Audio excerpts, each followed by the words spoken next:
तो next topic है बच्चों हमारा मोजले एक्सपेरिमेंट। मोजलेज एक्सपेरिमेंट। मोजले ने एक एक्सपेरिमेंट किया और जिससे इन्हें पता लगा कि एटॉमिक नंबर जिसे हम जेड से रिप्रेजेंट करते हैं, एटॉमिक नंबर जिसे हम जेड से रिप्रेजेंट करते हैं, ये हर एलिमेंट की फंडामेंटल प्रॉपर्टी है। फंडामेंटल प्रॉपर्टी है।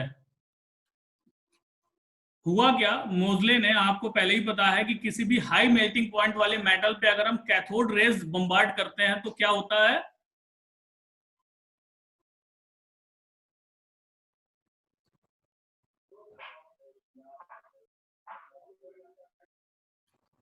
क्या पढ़ाई लिखाई नहीं हो रही भाई? हाई मेल्टिंग पॉइंट वाले मेटल पे अगर हम लोग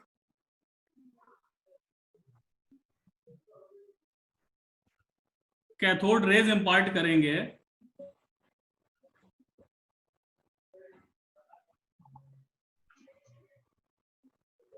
ये हमारा कैथोड है नेगेटिव और ये पॉजिटिव बना लो, इसे जोड़ लो, बैटरी बना लो इसको।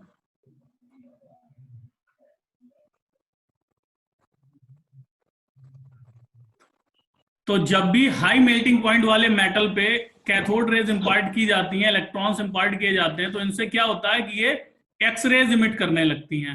X rays, is it clear?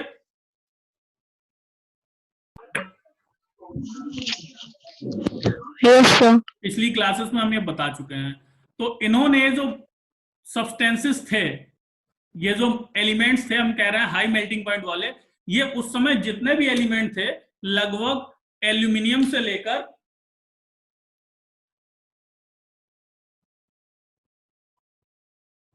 बहुत ज्यादा तो नहीं, लगभग 38 एलिमेंट्स थे उस समय, और एल्यूमिनियम से लेकर गोल्ड तक लगभग 38 एलिमेंट्स पे एक्सपेरिमेंट किया।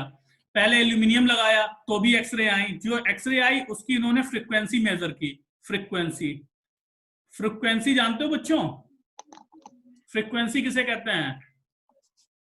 Number of waves that pass through a given point. Very good, in 1 In second. yes, in 1 second. Frequency होता है कि जैसे वेव इस तरीके से चलती है बेटा, ये वेव नेचर होता है। ये तो कोई एक पॉइंट आप फिक्स कर लो, इस पॉइंट से एक यूनिट टाइम कर लो, 1 सेकेंड कर लो, 1 मिनट कर लो, या जो भी कर लो, तो यूनिट टाइम में एक सर्टेन पॉइंट से कितनी वेव्स पास हो जा रही हैं, एक wave, 2 wave, 3 wave, 4 wave, 5 wave, तो उसकी फ्रीक्वेंसी होती है। अच्छा, वेव की एनर्जी जितनी ज्यादा होगी उतनी ज्यादा उसकी फ्रीक्वेंसी होगी, क्योंकि जितनी ज्यादा एनर्जी होगी उतनी जल्दी ये चलेगी, तो ज्यादा वेव्स पास होंगी। तो इन्होंने नोटिस किया कि जब डिफरेंट मेटल्स हम लगाते हैं, एनोड बनाते हैं और इस पे कैथोड रेज डालते हैं डिफरेंट मेटल्स पे, तो जो एक्सरे की फ्रीक्वेंसी है वो डिफरेंट फ्रीक्वेंसी की एक्सरे निकलती हैं। तो इन्होंने नोटिस किया कि जो फ्रीक्वेंसी निकल रही थी, फ्रीक्वेंसी का रूट ले लिया, फ्रीक्वेंसी निकल रही थी एक्स रेज की कैथोड रेज को डिफरेंट एटॉमिक नंबर के मेटल पे स्ट्राइक कराने पर, वो डायरेक्टली प्रोपोर्शनल थी उनके एटॉमिक नंबर के। तो ये एटॉमिक नंबर जो है इन्हें पता लग गया फंडामेंटल प्रॉपर्टी है। इस बेसिस पे इन्होंने 2 कांस्टेंट डिस्कवर किया और एक इक्वेशन दी, root nu equals to a into z minus b. इस इक्वेशन का बड़ा यूज है बेटा, देखिए क्या यूज है। इक्वेशन आई इनकी, रूट न्यू से फ्रीक्वेंसी को रिप्रेजेंट करते हैं, इक्वल्स टू ए एक कांस्टेंट है, Z atomic number, minus B. A और बी जो है उसमें कांस्टेंट है, A and B are constants.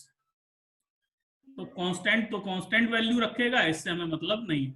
तो इसको अगर हम थोड़ा सॉल्व करें तो ऐसे लिख सकते हैं, root nu equals to a z minus a b, ऐसे लिख सकते हैं।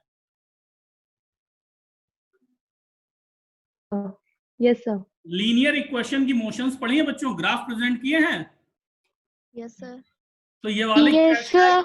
ये कौन सी इक्वेशन आएगी?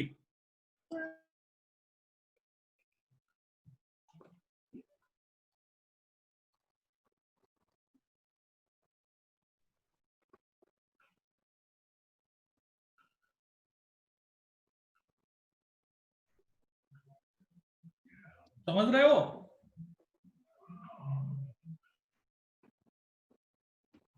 ये हमने क्या लिखा, y equals to mx minus C. ये क्वेश्चन पढ़ी है, इसका ग्राफ पढ़ा है?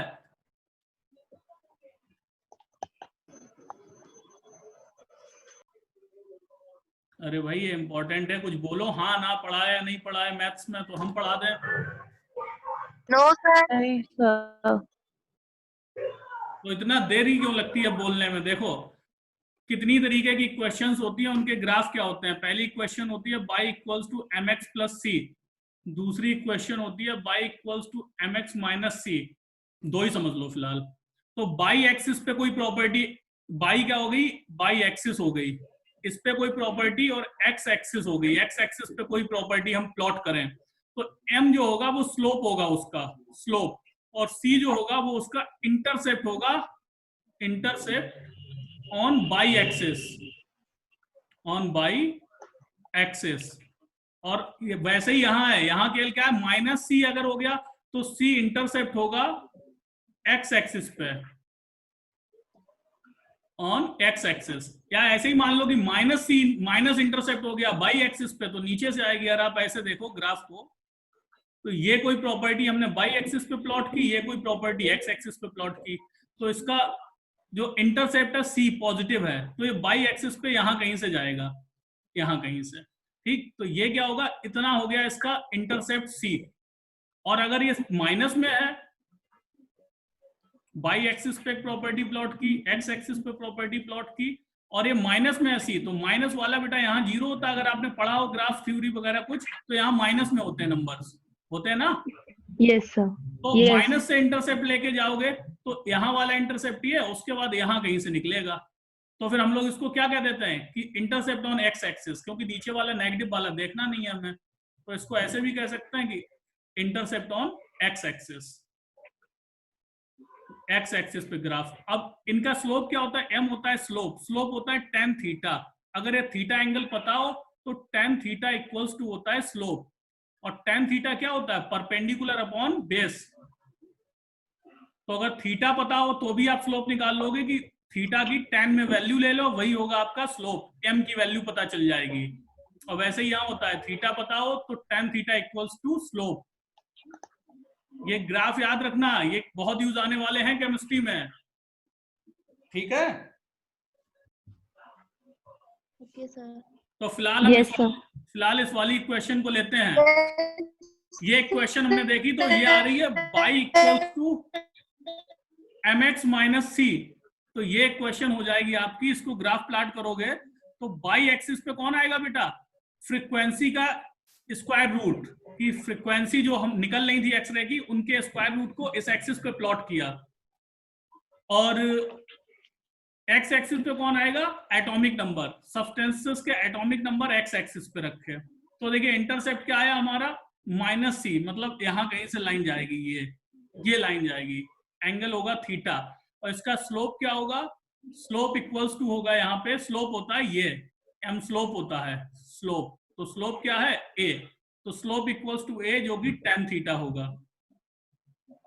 और ए इंटू बी क्या होता है, ए इंटू बी होता है इंटरसेप्ट, ए इंटू बी होता है इंटरसेप्ट। तो ए इंटू बी इंटरसेप्ट निकाल लेंगे, स्लोप से ए निकल आएगा तो बी की वैल्यूज भी आ जाएंगी।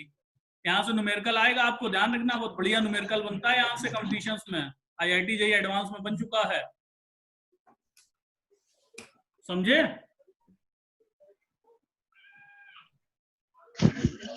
Yes, sir.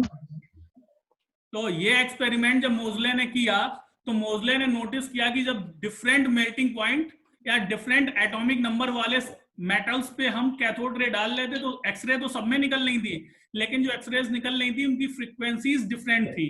तो इससे इन्हें आइडिया लगा कि सब्सटेंसेस का एटॉमिक नंबर जो है बहुत फंडामेंटल प्रॉपर्टी है, इस पे कई चीजें डिपेंड करती हैं। तो